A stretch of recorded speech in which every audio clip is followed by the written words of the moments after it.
কখনো নিশ্চয়ই কোনো ব্যক্তিকে এটা বলতে শুনেছেন বা আপনি নিজে বলেছেন বা ভেবে দেখেছেন যে আমি আমার নিজের জীবনে যেটা করতে চেয়েছিলাম সেটা করতে পারলাম না, যে লক্ষ্য অর্জন করতে চেয়েছিলাম সেটা অত্যন্ত কঠিন ছিল, আমি এগোতে পারলাম না, আদি ইত্যাদি। আমরা সবাই কখনো না কখনো ভাবি যে লক্ষ্য আমরা নির্ধারণ করেছি সেটা আমাদের পক্ষে অত্যন্ত কঠিন, প্রায় অসম্ভব। আমাকে বলুন, যে প্রত্যেকটা বস্তু বা সাফল্য যা কিছু আপনি কামনা করেছেন কোনোটাই কি সরল ছিল? নির্বাচনের সময় সেটা সরল ছিল না, সেই জন্যই আপনি সেই লক্ষ্যটা নির্বাচন করেছেন। কারণ সংসারের যে কোনো বস্তু বা কোনো সাফল্য যদি খুব সহজে পাওয়া যায় বা কম চেষ্টা করেই লাভ করা যায়, সেটা আমাদের ততটা সন্তুষ্ট করে না। সেই জন্য আমরা জেনে বুঝেই কঠিন লক্ষ্য নির্বাচন করি, কারণ সেই লক্ষ্য আমাদের প্রতিস্পর্ধা এবং সংঘর্ষের সম্মুখীন করে, যার সম্মুখীন হয় অগ্রসর হওয়ার পরে আমরা আরো বেশি শ্রেষ্ঠ হয়ে উঠি। সেই জন্য কিছু অসম্ভব কিনা সেই বিষয় চিন্তা করবেন না, শুধু অগ্রসর হতে থাকুন, নিজের কর্ম করুন, সেই লক্ষ্যকে প্রাপ্ত করুন, আর আমার সাথে ভালোবেসে বলুন, রাধা রাধা। মানুষ জীবনে সব সময় চিন্তা করে, ভাবতে থাকে যে তার জীবনে কতই না সমস্যা, তারপরে নিজের আশেপাশে দেখে আর ভাবে যে সবাই কত প্রসন্ন, শুধু আমার জীবনেই সমস্যা আছে। কিন্তু বিষয়টা তা নয়। শুধু প্রত্যেক ব্যক্তিরই নয়, প্রত্যেক প্রাণীরও জীবনে সমস্যা আছে। এবার মানুষ একটা পাখিকে দেখে এটাই ভাবে যে এদের জীবন কতটা সহজ, কোনো দেশেরই সীমারেখা এদের ওপর লাগু হয় না, কোথায় থাকবে সেই নিয়েও কোনো ভাবনা নেই, কত শান্তির জীবন এদের। তারপর সে একটা পিঁপড়েকে দেখে আর এটা ভাবে কি অসাধারণ, এদের তো সারা জীবনই মাটির উপরেই অতিবাহিত হয়, খাবারটাও মাটিতেই পেয়ে যায়, কি শান্তির জীবন এদের। কিন্তু যখন কোনো ঝড় আসে তখন সবার আগে সেই পাখির বাসাটাই ঝড়ে ভেঙে যায়। এই পাখি যে শাখাতেই গিয়ে বসে পড়ুক, তাদের উপর সবসময় সংকট থাকে যে ওপর থেকে কোনো বড় পাখি এসে তাদের উপর প্রহার না করে, তারা নিজেদের প্রাণ না হারায়। আর যদি কথা বলি পিঁপড়েকে নিয়ে, এদের উপর সবসময় সংকট থাকে যে কোনোভাবে বাতাস বা জল এদের ভাসিয়ে না নিয়ে যায়, কোনো প্রাণী ওকে পা দিয়ে পিষে না দেয়, এই পিঁপড়ে পিষ্ট হয়ে না মারা যায়। দেখুন, সমস্যা প্রত্যেকের জীবনে রয়েছে আর এই সমস্যা আসতেই থাকবে। এর অর্থ এটা নয় যে এই সমস্যার সম্মুখীনই হওয়া যায় না, এর সমাধানও সম্ভব নয়। প্রত্যেক সমস্যার সমাধান অবশ্যই আছে, শুধু শান্ত মনে সেটা খুঁজে বের করতে হবে। তাহলে সেটাই করুন, প্রত্যেক সমস্যার সমাধান করতে থাকুন। যত সমাধান করবেন জীবন আনন্দময় হয়ে উঠবে। যদি সমাধান না করেন তাহলে আজীবন দুঃখই পেতে থাকবেন। আসুন আমার সাথে ভালোবেসে বলুন, রাধা রাধা। এই জীবনে আমরা কখনো না কখনো জয়ী হয়েছি, আবার কখনো পরাজয়েরও সম্মুখীন হয়েছি। কিন্তু একটা কথা বোঝা খুব প্রয়োজনীয়, যখন আমরা বিজয়ী হই তখন অবশ্যই উৎসব পালন করা উচিত, কিন্তু অহংকার করা উচিত নয়। সেখানে যখন আপনি পরাজিত হন তখন বিফল হওয়ার শোক পালন করবেন না, এই মনকে কুণ্ঠিত হতে দেবেন না। মনকে একাগ্রচিত্ত করুন, এই ইতিবাচক মনোভাব নিয়ে অগ্রসর হন। এই ইতিবাচক ভাবনা মনে জাগ্রত করার জন্য প্রথমে এটা বোঝা প্রয়োজনীয় যে ঈশ্বর ভেঙে যাওয়া বস্তুকেও সুন্দরভাবে ব্যবহার করে থাকেন। মেঘ যখন ভেঙে পড়ে তখন আমরা বর্ষাকে পাই, সেই বর্ষা যা এই ধরিত্রীকে শান্ত করে। পাথুরে জমি যখন সেটা ভগ্ন হয় তখন আমরা সমতল ধরিত্রী লাভ করি, ক্ষেত লাভ করি, যার থেকে আমরা সামগ্রী পেতে পারি। যখন একটি বীজ ভগ্ন হয় তখন তার থেকে চারা জন্ম নেয়, যেটা ভবিষ্যতে আমাদের সুস্বাদু ফল দান করে, ফুলও প্রদান করে। তাই জীবনে যদি কখনো আপনার মনে হয় যে আপনি ভেঙে পড়েছেন, তাহলে দুঃখী হওয়ার কোনো প্রয়োজন নেই। আপনাকে শুধু এটা বুঝে নিতে হবে যে ঈশ্বর শীঘ্রই আপনাকে খুব বিশেষ একটা কিছু প্রদান করতে চলেছেন। এই জীবনে ওঠা নামা, জয় পরাজয়, এই সব কিছু আসতে থাকবে, চলেও যাবে। এই সব কিছুর সম্মুখীন হয়ে অগ্রসর হন, কিন্তু মনে ইতিবাচক শক্তি নিয়ে। আসুন আমার সাথে ভালোবেসে বলুন, রাধা রাধা। অনেক সময় পথে চলতে গেলে এই ছোট ছোট কাঁকড় আমাদের পায়ের তলায় চাপা পড়ে যায়, কিন্তু তাও কখনো এদের অপমান করবেন না। এদের প্রারব্ধকে নিয়ে, এদের ভাগ্যকে নিয়ে, এদের আকারকে নিয়ে কখনো উপহাস করবেন না। ভাবুন, যদি কখনো ঝড় ওঠে আর এই ছোট্ট একটা কাঁকড় আপনার চোখে ঢুকে যায়, তাহলে কিন্তু সেটা আপনাকে অত্যন্ত কষ্ট দিতে পারে। এরকমই হয় আমাদের জীবনের প্রত্যেকটি ব্যক্তি। কখনো কাউকে অপমান করবেন না, সবসময় সবাইকে সম্মান করুন। যদি আপনি কাউকে অপমান করেন, যদি আপনি কাউকে ছোট অনুভব করান, হতে পারে সময় এলে পরে সেই ব্যক্তিও আপনার শত্রু হয়ে উঠবে, আপনাকে বিকট পরিস্থিতিতে ফেলতে পারে। সেই জন্য কারোর আকার দেখে তাকে সম্মান করবেন না। এই সংসারে সবাইকে সম্মান করুন, সবাইকে ভালোবাসুন, আর আসুন আমার সাথে ভালোবেসে বলুন, রাধা রাধা। এই সংসারে ভৌতিক বস্তুরও নিয়তি আছে। যারাই এই সংসারে আসে বা উৎপন্ন হয়, তারা কিছুমাত্র সময় পর্যন্তই এখানে থাকতে পারে, আর তারপরে সেও লুপ্ত হয়ে যায়, অর্থাৎ সে নিজেও এই পঞ্চমহাভূতে সমাহিত হয়ে যায়। আমাদের সাথেও ঠিক এটাই হয়। সেই জন্যই ঈশ্বর দ্বারা প্রদত্ত এই উপহারের বিষয়ে ভাবুন, এই জীবনের বিষয়ে ভাবুন।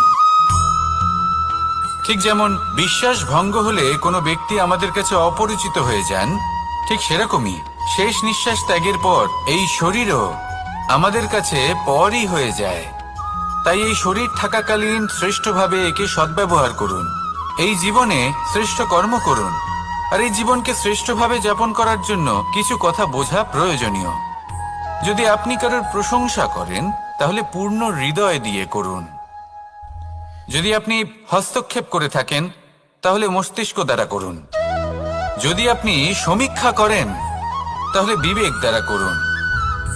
যদি আপনি ধন অর্জন করতে চান, তাহলে নীতি অনুসারে চলুন। যদি জীবনযাপন করতে চান, তাহলে রীতি মেনে করুন। আর যদি ঈশ্বরের ভজন করতে চান, তাহলে ভক্তিভাব নিয়ে করুন। শুধু এই কথা মনে রাখবেন যে আপনার এই জীবন কিন্তু অনিশ্চিত কাল পর্যন্তই আছে। কতক্ষণ আছে সেটা কেউ জানে না। তাই কিছু মুহূর্ত যেটা যাপন করতে আমরা এখানে এসেছি, সেখানে ক্রোধ, অহংকার, ঈর্ষা, এইসব আবেগের কি গুরুত্ব বলুন তো? এগুলো ত্যাগ করুন। মানুষকে ক্ষমা করতে শিখুন, আস্তে আস্তে বিশ্বাস করতে শিখুন। এই সংসারে নিঃস্বার্থভাবে প্রেম করতে শিখুন, আর সবার মধ্যে আনন্দ বিতরণ করুন। তাই এই সব গুণ যদি আপনি আত্মসাৎ করতে পারেন, তাহলে আপনার জীবনে শুধু আনন্দ এবং আনন্দই বিরাজমান হবে। আসুন আমার সাথে ভালোবেসে বলুন, রাধা রাধা। জল, জলই পৃথিবীতে বেঁচে থাকার জন্য আবশ্যক তো বটেই, কিন্তু এই জল আমাদের একটা অত্যন্ত গুরুত্বপূর্ণ শিক্ষা প্রদান করে। কখনো এই জলকে দেখেছেন? যে পরিস্থিতিতেই এই জল প্রবাহিত হোক না কেন, এর উপর যা কিছুই প্রভাব থাকুক না কেন, এর পথে যতই বাধা আসুক না কেন, তার মধ্যে থেকে ও নিজের পথ ঠিক বের করে নেয়, কিন্তু নিজের প্রবাহ থামতে দেয় না, ক্রমাগত অগ্রসর হতে থাকে। সেরকমই একটা শিক্ষা যেটা আমরা জল থেকে পেয়ে থাকি, তা হলো এটা: আমরা যখন জলের দিকে তাকাই, তখন আমরা নিজের প্রতিবিম্ব দেখি, স্পষ্টভাবে দেখতে পাই। কিন্তু তখনই দেখতে পাই যখন এই জল শান্ত থাকে, স্থির থাকে। যদি এই জল অশান্ত হয়ে থাকে, স্থির না হয়, তাহলে আমরা এতে নিজের প্রতিবিম্ব দেখতে পাই না। এটাই আমাদের মনের সাথেও হয়ে থাকে। যখনই জীবনে কোনো সংকট আসে, যদি আমরা শান্ত মনে, স্থির মনে সিদ্ধান্ত নিই, তাহলে সেটা এমন একটা শীতল সিদ্ধান্ত হবে যেটা আমাদের ভবিষ্যৎকে একটা শ্রেষ্ঠ স্থানে নিয়ে যাবে। যদি এই মন অশান্ত হয়, বিচলিত হয়, পীড়িত হয়, দুঃখিত হয়ে থাকে, রুষ্ট হয়ে থাকে, তাহলে অনেক সময় আমরা এমন সিদ্ধান্ত নিই যেটা আমাদের জন্য অনুচিত প্রমাণিত হয়। যখন আপনি ক্রুদ্ধ ছিলেন বা দুঃখের বশে ছিলেন, তখন অনেক সময় হয়তো এমন সিদ্ধান্ত নিয়েছেন যেটার জন্য ভবিষ্যতে আপনি অনুশোচনা করেছেন। এবার দেখুন, এই আবেগগুলো থেকে আমরা পালাতে পারবো না, কিন্তু এই আবেগগুলো আপনার উপর কতটা প্রভাব ফেলবে সেটা আমরা অবশ্যই ঠিক করতে পারি। এই মনকে আমরা নিয়ন্ত্রণ করতে পারি। এটাই করুন, চিন্তা করুন, এই মনকে শান্ত রাখুন, স্থির হতে চেষ্টা করুন, আর তারপরে সিদ্ধান্ত নিন। আসুন আমার সাথে ভালোবেসে বলুন, রাধা রাধা। আপনি কি কখনো নৌকা যাত্রা করেছেন? করে না থাকলেও নিশ্চয়ই দেখেছেন যে এই জল যা নিজের অন্তরে সব কিছু সমাহিত করে নিতে পারে, এই নৌকা সেই জলের ওপরেই ভেসে থাকে। নদীর স্রোত কাটিয়ে সে সামনে অগ্রসর হয়। কিন্তু যদি এই নৌকায় কোনো ছিদ্র হয়, তাহলে কিন্তু সেই নৌকা ডুবে যাবে। আর এতে কোনো তফাৎ হবে না যে সেই ছিদ্র ছোট নাকি বড়, নৌকা ডুবে যাবে। এই ছিদ্র হলো আমাদের জীবনে আমাদের অপগুণ, আমাদের দোষ, আমাদের বিকার। কখনো এটা ভাববেন না যে এই দোষ খুবই ছোট, এতে কিছুই যাবে আসবে না। না, সেই ছোট দোষ, সেই ছোট বিকার যদি সেটাকে শুধরে না নেন, তাহলে সেটা আপনাকে আপনার পতনের দিকে নিয়ে যাবে। শেষ পর্যন্ত এটা আপনার উপর নির্ভরশীল যে আপনি কি চান। আপনার জীবনের এই নৌকা এভাবেই ডুবে যেতে দেখবেন, নাকি নিজেকে শুধরে নিয়ে সেই নৌকার সেই ছিদ্রটাকে ভরিয়ে তুলতে চাইবেন? নির্বাচন আপনার। আসুন আমার সাথে ভালোবেসে বলুন, রাধা রাধা। আমরা সবাই পাথর দেখেছি, পর্বতও দেখেছি, শুকনো পাতাও দেখেছি, শ্যামল বনানীও দেখেছি।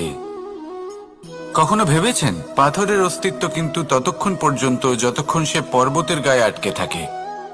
যখন সেই পর্বত থেকে সেই পাথর ভিন্ন হয়ে যায় ও নিজের অস্তিত্ব হারিয়ে ফেলে।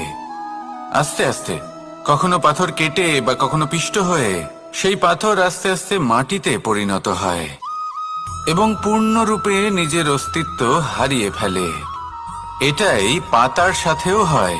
এই পাতা যতক্ষণ গাছের ডালের সাথে যুক্ত ততক্ষণ তার অস্তিত্ব থাকে। যখনই ডাল থেকে বিচ্ছিন্ন হয়, সেও নিজের অস্তিত্ব হারিয়ে ফেলে। আর এটাই আমাদের সাথেও হয়। যতক্ষণ আমরা নিজেদের আপনজনের সাথে যুক্ত থাকি, আমাদের অস্তিত্ব বজায় থাকে। যখন আপনজনদের সাথে সম্পর্ক ছিন্ন করি, তখন আমরাও আমাদের অস্তিত্ব হারিয়ে ফেলি। এবার এই সংসারের প্রত্যেক ব্যক্তি স্বতন্ত্র থাকতে চান, আর অনেক ব্যক্তি স্বতন্ত্র থাকবেন বলে আপনজনদের দূরে করে দেন আর তাদের সাথে এই সম্পর্ক ছিন্ন করেন। এটা কি সত্যি প্রয়োজন? আপনজনদের সাথে সম্পর্ক ছিন্ন করে নিজের অস্তিত্ব হারিয়ে ফেলা প্রয়োজনীয়, নাকি আপনজনদের সাথে সম্পর্ক বজায় রেখে নিজেদের স্বতন্ত্র করে রাখা সেটা আবশ্যক? নির্বাচন আপনারই। আসুন আমার সাথে ভালোবেসে বলুন, রাধা রাধা। আমরা প্রত্যেকেই অবশ্যই এমন সময় দেখেছি যখন অনেকগুলো সমস্যা একসাথে আমাদের জীবনে এসে পড়ে। সমস্যা আমাদের প্রত্যেকের জীবনেই থাকে। আমরা তার সমাধান খুঁজতে চেষ্টা করি, কখনো সমাধান খুঁজে পাই, আবার কখনো যতই চেষ্টা করি না কেন কোনো সমাধান খুঁজেই পাই না। আর যখন এটা হয়, তখন মানুষ অত্যন্ত বিচলিত হয়ে পড়েন। নিজের আত্মীয় স্বজন, নিজের বন্ধু বা সংসার, এদের ওপরে এই দোষ চাপিয়ে দেন যে এদের জন্যই এই সমস্যা এসেছে। এবার যদি আমি আপনাকে কোনো পরামর্শ দিই, তাহলে এটাই বলবো যে দৃষ্টিভঙ্গি পাল্টে দেখুন। এই দৃষ্টিভঙ্গি দিয়ে দেখুন যে এই সংসারে যে সমস্যায় আসুক না কেন, তার জন্য কেউ দোষী নয়, না আপনি না অন্য কেউ। এই পুরো খেলাটাই আপনার মানসিকতা, আপনার দৃষ্টিভঙ্গির, আপনার মনের। কিভাবে বোঝাচ্ছি? যখন আমাদের মন শক্ত থাকে, তখন কঠিন থেকে কঠিনতর পরিস্থিতিও আমাদের জীবনে খুব বেশি হলে প্রতিস্পর্ধা হয়ে থেকে যায়। সেখানে যদি আমাদের মন দুর্বল থাকে, তখন অল্প কঠিন পরিস্থিতিও আমাদের কাছে খুব বড় সমস্যা হয়ে যায়, তাই না? একটা শক্ত মন কঠিন পরিস্থিতিকে প্রতিস্পর্ধা হিসেবে দেখে আর তার মধ্যে ওটা সুযোগ খুঁজে নেয়। আমাদের শুধু এটাই করতে হবে। এই সংসারে অন্য কাউকে দোষী মনে করলে আপনার সমস্যা দূর হয়ে যাবে না। সেই জন্য এই সংসারকে দোষ দেওয়ার বদলে এই সমস্যার মূলে চলে যান, সেটাকে বুঝুন, নিজের এই মনকে শক্ত করে তুলুন। যদি আপনার মন শক্তিশালী হয়, তাহলে এই সংসারে অনেক বড় বড় কঠিন থেকে কঠিনতর পরিস্থিতিও যদি আসে, আপনার জীবনে যতই বড় বড় সমস্যা আসুক না কেন, আপনার লক্ষ্য লাভে বাধা দিতে পারবে না। আসুন আমার সাথে ভালোবেসে বলুন, রাধা রাধা। কখনো এই প্রকৃতির দিকে তাকিয়ে থাকবেন। এই প্রকৃতি অনেক ধরনের শিক্ষা দেয়। কোন একটা গাছকে দেখুন, কিভাবে সে মাটি থেকে জল শুষে নেয়।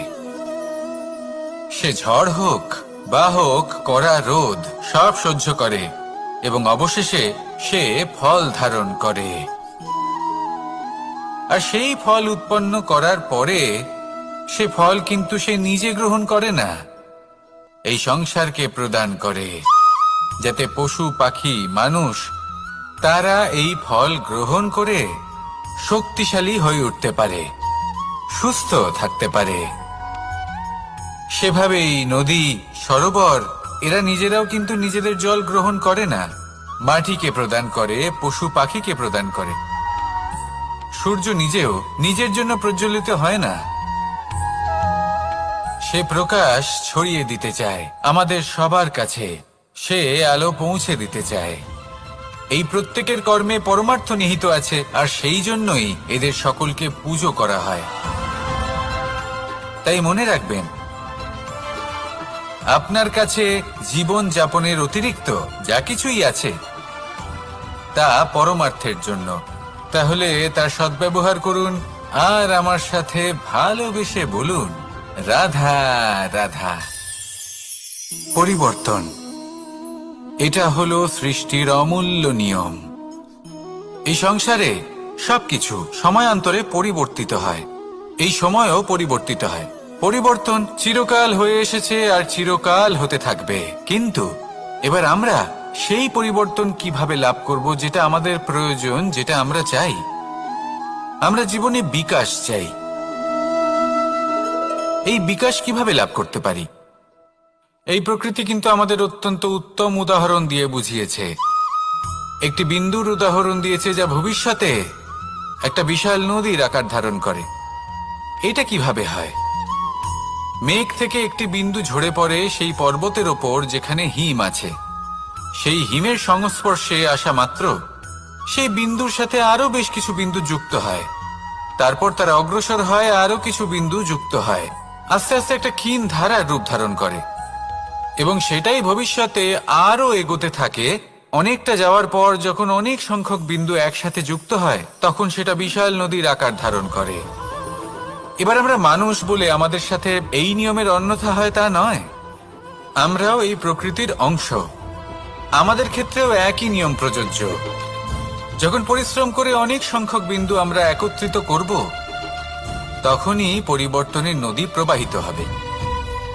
প্রয়োজন হলো নিরন্তর পরিশ্রম করা এবং ধৈর্য ধরা। এটা করতে থাকুন, জীবনে সবকিছু লাভ করতে পারবেন। কারণ প্রকৃতি আমাদের এটাই শিখিয়েছে, আর আমরা এই ব্রহ্মরই একটি অংশ, যার দ্বারা এই ব্রহ্মাণ্ড নির্মিত। আসুন আমার সাথে ভালোবেসে বলুন, রাধা রাধা। কর্ম দেখুন, যদি গভীরভাবে ভেবে দেখেন, তাহলে দেখবেন যদি কোনো মানুষ কোনো সৎকর্ম করেন, তাহলে এই মন আপনার উপরে বিজয় লাভ করে, তাহলে রণভূমিতে আপনি পরাজিত হবেন। কিন্তু যদি আপনি এই মনের উপর বিজয় লাভ করতে পারেন, তাহলে এই সমগ্র সংসারে এমন কোনো স্থান নেই, এমন কোনো রণভূমি নেই যেখানে আপনি জয়লাভ করতে পারবেন না। আসুন আমার সাথে ভালোবেসে বলুন, রাধা রাধা। এই যে সূচ দেখছেন, এর স্বভাব হলো গেঁথে যাওয়া। আর যদি এটা গেঁথে যায় তাহলে এটা যন্ত্রণা দেবে। আর এটা হলো সুতো। যদি এই সুতোটা কোনো ঘুড়ির সাথে বেঁধে দেওয়া হয় এবং এই ঘুড়িটা ওড়ানো হয়, তাহলে অন্য কোনো ঘুড়ির সুতো কাটতে এটা সাহায্য করতে পারে। কিন্তু যদি সূচ আর সুতো এই দুইকে একসাথে জুড়ে দেওয়া হয়, তাহলে এটা বস্ত্র নির্মাণ করতে পারে, কোনো জিনিস জুড়তে কাজে লাগতে পারে। এটাই হলো সংগঠনের শক্তি। যদি আপনি একত্রিত হতে পারেন আর একটি দিশায় অগ্রসর হন, তাহলে নেতিবাচক শক্তিও ইতিবাচক শক্তির রূপ ধারণ করতে পারে। এই সংসারে প্রত্যেক দিন নতুন কিছু সৃজন হচ্ছে। কিছু মানুষ একত্রিত হন, কিছু নতুন নির্মাণ করেন। কিন্তু এই ক্ষেত্রে এটা বোঝা প্রয়োজন যে আমরা কেমন সঙ্গ লাভ করছি, কার সাথে আছি।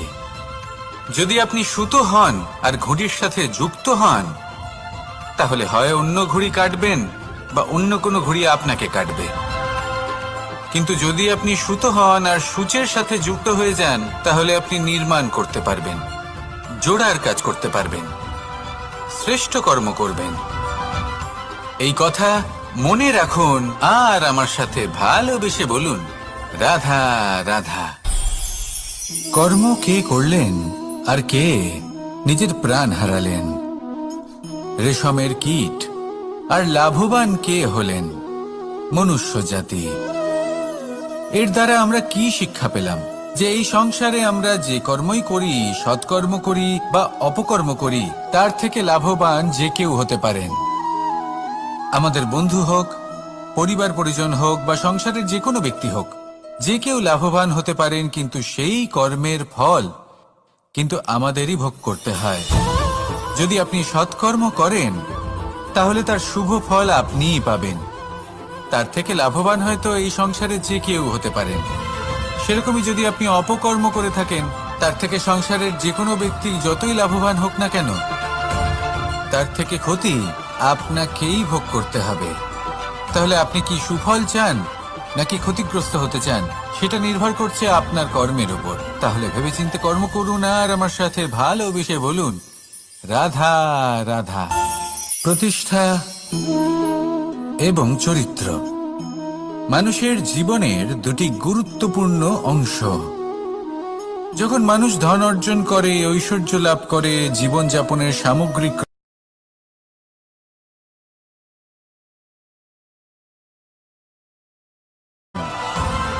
যদি আপনিও এটা চান যে আপনার জীবনে সুখ থাকুক, শান্তি থাকুক, সম্পন্নতা থাকুক, তাহলে সৎ পথে চলুন, ঈশ্বরকে স্মরণ করুন আর নিজের কর্ম করুন। আসুন আমার সাথে ভালোবেসে বলুন, রাধা রাধা।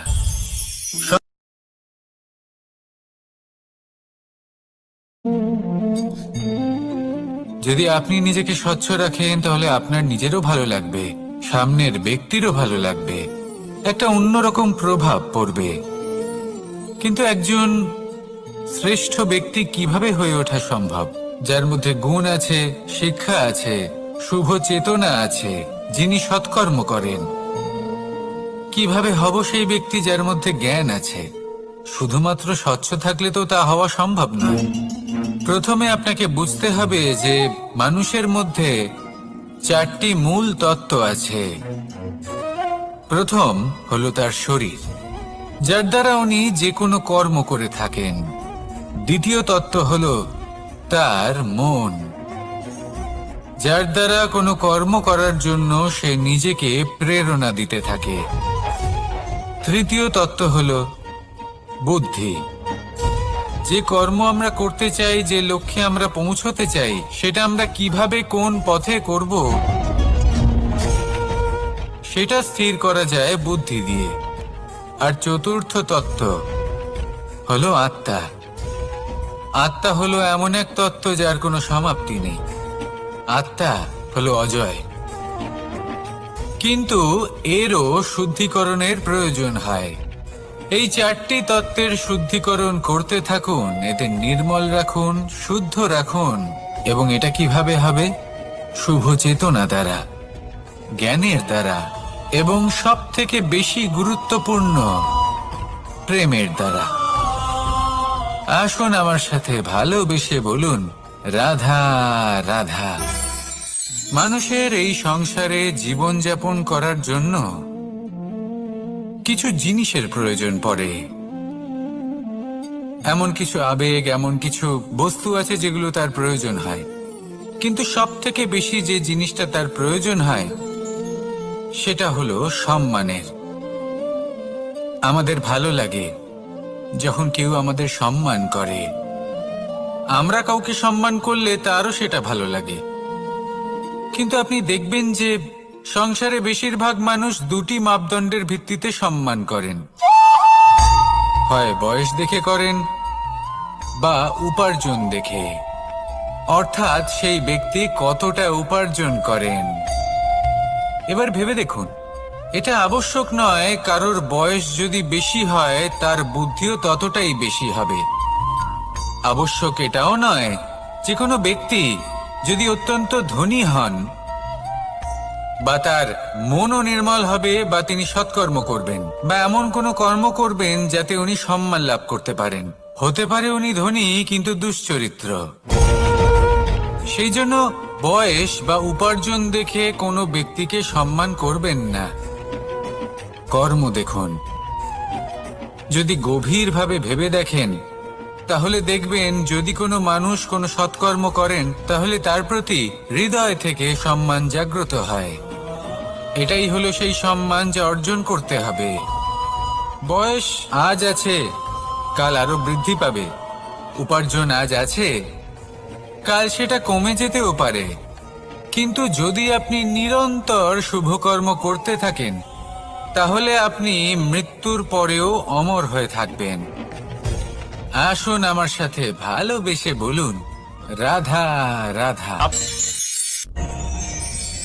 আমাদের জীবনে আমরা যখনই এমন কোনো মানুষের সাথে পরিচিত হই যে বয়সে, পদে এবং আর্থিক দিক থেকে আমাদের